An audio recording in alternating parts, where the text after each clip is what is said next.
What are the forgotten tools of tradecraft? Which objects might unlock the hidden history of espionage? I'm Alex Loxton, and this is a history of the world in spy objects from Spyscape Studios.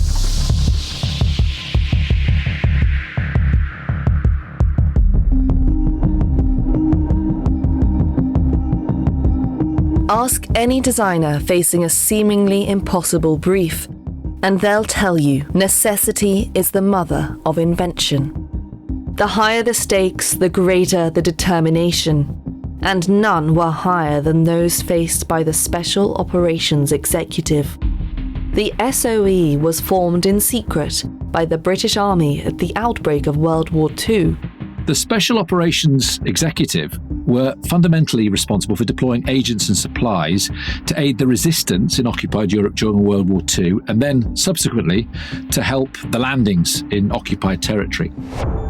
In an earlier entry to this collection, you met Joan Bright Astley, the formidable assistant to Special Operations Executive Head Sir Colin Gubbins, and you heard about the SOE's remit to deploy special forces behind enemy lines, with the explicit purpose of causing as much chaos as possible. A daunting task, yet those secret agents were not alone in their mission. They had scores of helpers back on home soil, assisting in any way they could. One such division was based out of a stately home in the town of Welwyn, about an hour north of London. The mansion had been known as Frith House, but that's not what the SOE called it. During the Second World War, this was called Station 9, which was a research and development centre. It's a kind of real-life Q lab. Perhaps now is the best time to introduce you to the man telling this story. I'm Tim Marlow, the CEO and Director of the Design Museum in London. I'm an historian and art historian by training.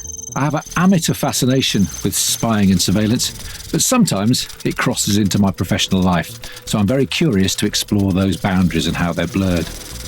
At Station 9, during the height of World War II, that line between design, innovation, and espionage was very blurred indeed. A series of groundbreaking devices were invented in that stately mansion, each one bearing a reference to its town of creation, Welwyn. There was a well rod, a simplified pistol with an inbuilt silencer, the well pen, another pistol, this time contained within the casing of an innocent-looking fountain pen, and the well gun. You guessed it, another gun, this time of the submachine variety. Did I mention the objective was to cause as much chaos as possible? Yet none of these is the item that Tim Marlow has chosen for inclusion in our collection. The item I want to take you on a journey with now, metaphorically, though you could actually do it literally, is a motorbike. A folding motorbike devised in 1942 and known as the Welbike. Remember, the SOE were in the business of parachuting undercover operatives into enemy territory. Just about as risky a manoeuvre as you can imagine. And the feeling was that when parachutists were dropped, or when supplies were dropped, that the enemy would see the parachutes coming down and be able to try and get to where they'd landed. And that therefore the resistance or parachutists needed a means of quick exit from the scene, from the drop site. Hence the need for a motorbike that could be parachuted alongside an operative from a moving plane. Remember when I said necessity is the mother of invention? That applies here. The bike itself is the length of I'd say an average motorcycle. It's just over 4 feet, but the wheels are small, barely I'd say a foot in diameter.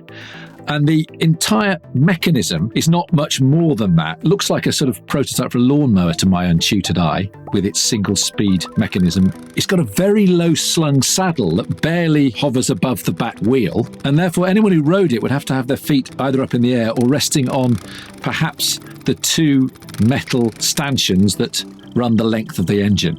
The handlebars are much closer, I think, to those of a normal pedal bicycle than a motorbike. But the thing folds down and has to be contained in a canister that was only just over 4 feet long, 51 inches, about 130 centimetres, about 15 inches or 38 centimetres high, that's just about knee height, and then about a foot or 30 centimetres wide.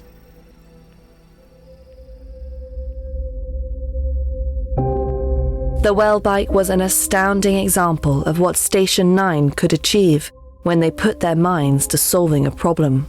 There were two men behind it, really. One was Major John Dolphin. He became Lieutenant Colonel. He himself was a keen motorcyclist and engineer and designer, along with Harry Lester.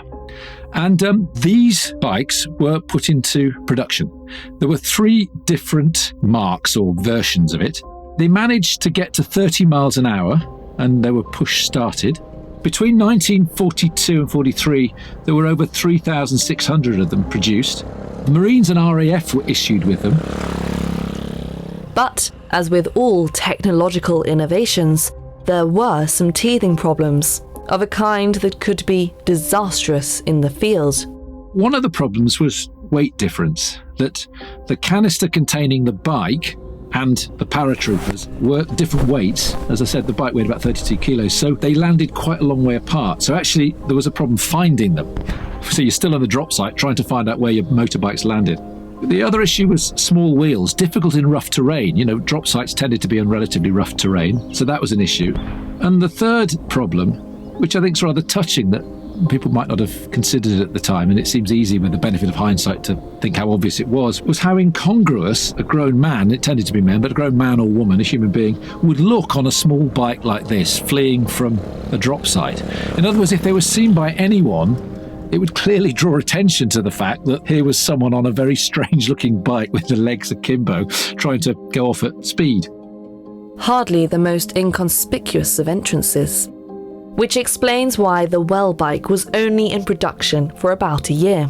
By the end of the war, larger gliders and the technology around that enabled larger motorbikes to be dropped. And so, in fact, they were quicker, better able to deal with the terrain, and also, as I said, less noticeable, less incongruous.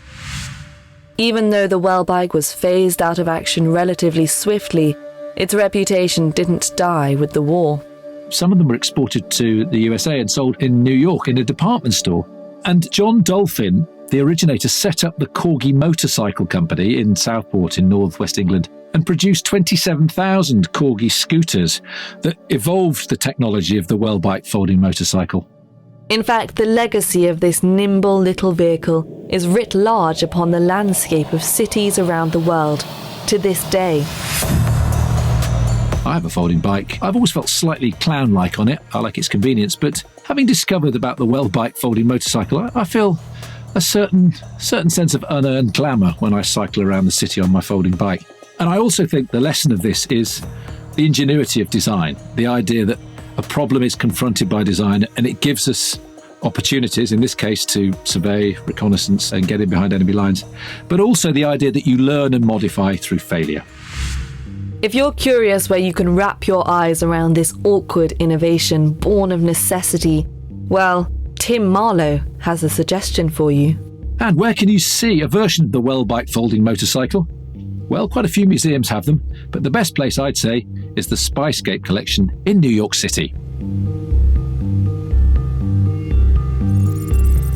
I'm Alex Loxton. More secrets await in the next episode of A History of the World in Spy Objects from Spyscape Studios.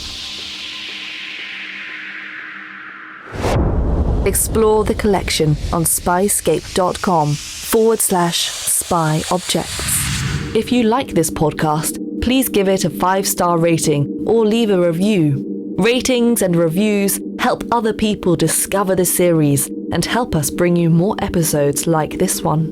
Or why not forward the podcast to a friend? And thank you for listening.